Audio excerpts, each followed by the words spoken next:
crispy. Hey, what's good, viewers? Today I've got the Batman The Dark Knight Rises 2015 con exclusive Mezco toys. I have such a problem saying that. This is basically the two set of the Mutant Leader and Batman. So here's the Mutant Leader side, and we'll go to Batman on the other side. Sorry if this review, I'm not used to doing big figures. Just kind of showing the box here. This isn't really a big figure, but it's a really big box. Box is quite hefty as well. Weighs about 10 pounds. It's pretty hefty. Really cool thing about this side is the little visor there. Let me get the actual box. And this is some really nice box art here. I like that a lot. Let me adjust my light. Sorry about the reflection, but you know, whatever. We get the classic scene of the Dark Knight facing off against the Mutant Leader in the mud pit.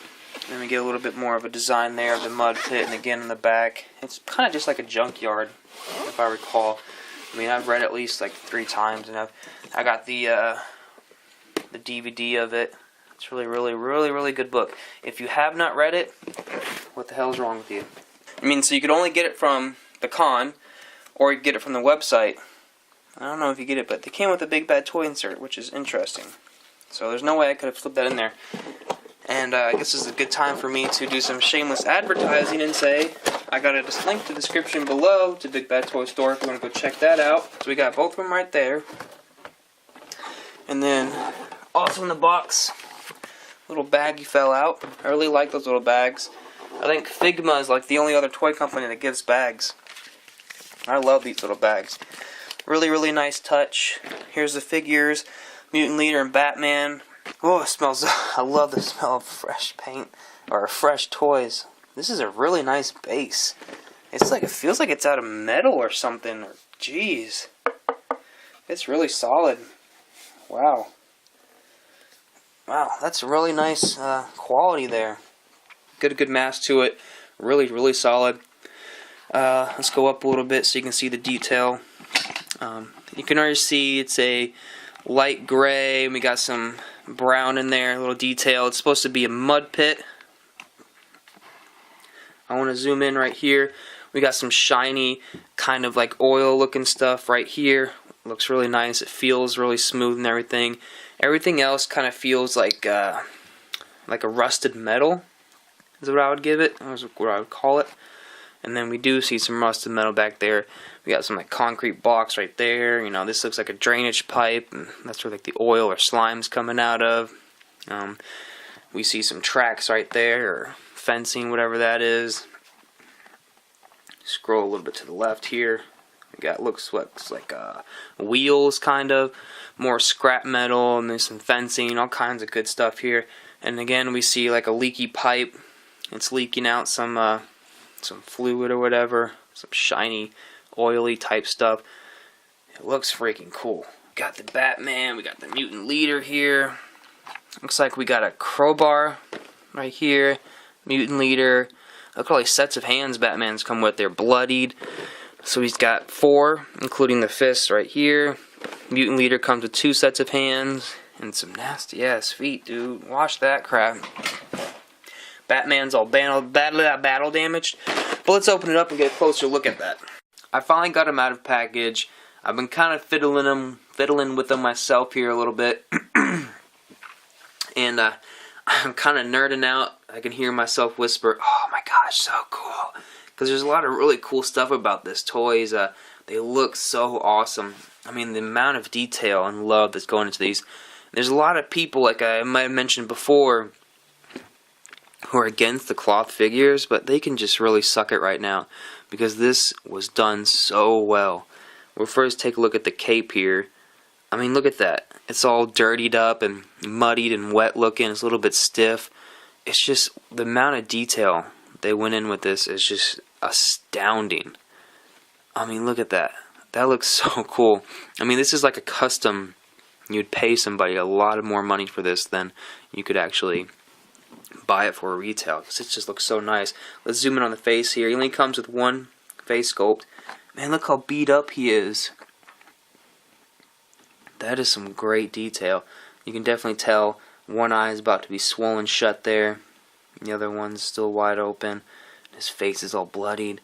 Oh my gosh, this looks so cool. I'm totally nerding out. And then we get the chest here, all the blood and the scratch marks of the demon. Not the demon. He does look like a demon, but the mutant leader scratched his chest open right across his bat symbol. We even get some blood here on his belt. Let me back it up a little bit. And we got blood on his knuckles here where he's been punching the mutant leader in the face. Unfortunately, we don't get a beaten up mutant leader, but that's okay because we only get one mutant leader. And if I wanted one mutant leader, I kind of want just a normal looking one for the time being. I don't know if I'd buy another mutant leader or not. I'm not complaining. I'm just pointing that out. That mutant leader isn't all beaten up like Batman. I'm really glad that I decided to go with the. I think I got the dark blue and gray version, the other Mezco, and now I got the light blue version. So I'm really glad I got two different versions of it. Let me see here, and you got the mud on his pants, and he's got mud on his boots. It all looks so well done. I mean, it looks great, no doubt. This is a very, very well done figure. I am extremely impressed with it. We'll take a quick look at all the hands it comes with. There you go. Got some open palm hands, again with the blood and the mud all over them. It's hard for me to zoom in on these little hands and stuff. Then we get some bat hands or batarang hands, whatever you want to call them. Those don't have any blood on them. Understandable because I mean he's throwing them at people, but they could have added some blood on them. It would have been kind of cool. And then we got some more.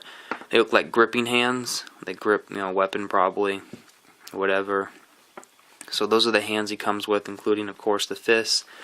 I have no problem, as I've stated before, with the cloth. I actually like the cloth. I like the direction of this. I don't mind cloth as long as it's done right. And in my opinion, this is done right. I think it looks better than, especially the cape. I think it looks better than a plastic cape. My opinion, I understand why people disagree with it, and plus the cloth does not hinder the articulation at all. Of course, you should be careful. I mean, you can't do a 360 with the shoulder here because, obviously you're going to break the cloth here, but hey, you know what? You can't do that with your arm anyways, really, so what's the point? Any pose that you could have done, turning it around, you could have done anyways just by going backwards. So the elbow, nothing's hindered by articulation. I'm not going to go too far into it because I've already reviewed the other one, and a lot of people have probably already reviewed it. And this is more a review of the mold and the actual design and the paint apps, which are freaking amazing! So, amazing figure. I have a review of Batman if you want to watch it. I promise that the articulation's fine, and he stands very well. I'm just throwing him over there. He stands well. I like that a lot. And then we got the mutant leader here, who is equally as freaking awesome. He was the first one I started playing with. He looks just so cool. His nipples, little titty twister. You guys want to do it. Titty twister, purple nipple. Yeah. He's got little mud specks all over him. His muscle structure looks it's accurate to the comic, but his waist is way too small for his upper body, but he looks good. I'm not complaining too much, and his chest is way too big for his arms. His arms should be bigger if his chest is that big. Dude, yeah. Let's look at the face real quick though.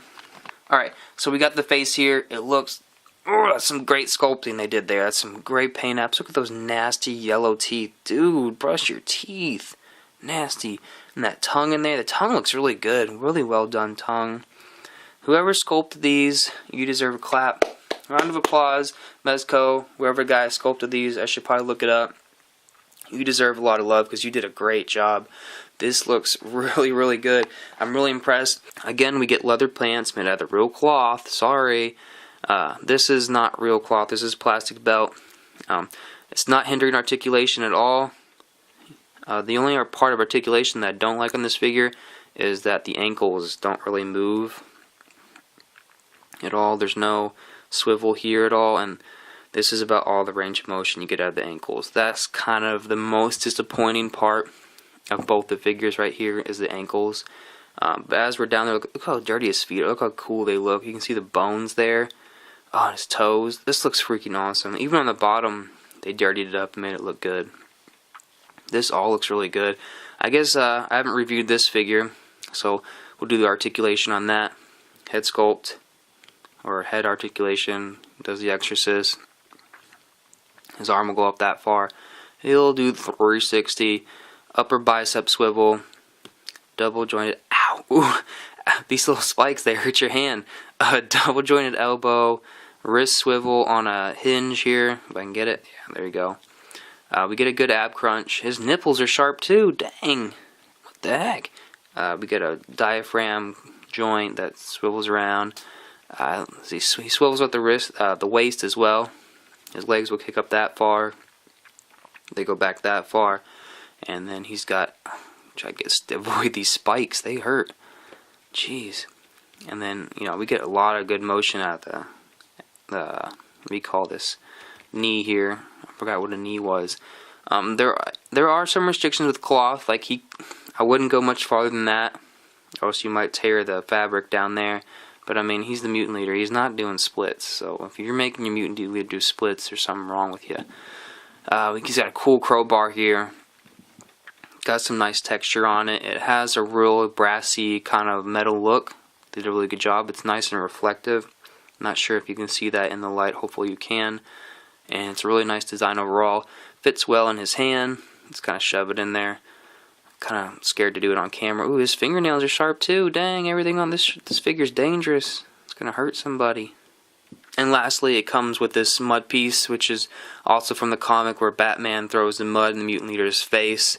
But he has glasses on, but it doesn't really matter because he still gets the mud in the face. And it's really, really soft plastic, so I don't really feel afraid slapping it on there. Fits on there pretty well. The design, I can't exactly remember what it looks like in the comic, of course, but I'm gonna go with Mezco, and I'm giving the benefit of the doubt that it actually probably looks exactly like it did in the comic. It probably did look all huge and big and weird like that. I'm gonna give them the benefit of the doubt because it does look a little bit weird. I mean, if you threw mud in someone's face, it wouldn't look like that unless you had like a freaking snow shovel. Overall, I'm of course gonna recommend this because it's awesome. The sculpting, the paint, everything, the cloth looks freaking cool. The base, it comes with a cool base. My only gripe is I wish it came with 2 bags. That's it. Everything else is freaking off the chain. So definitely go out and get these. Came with a Big Bad Toy insert, so you know, visit Big Bad Toy Store, see if you can find it there. Other than that, I really thank you for watching my review. I had a lot of fun opening this. It's such a great, cool toy. So happy to have this in my collection. Later. Peace out. Cub Scout.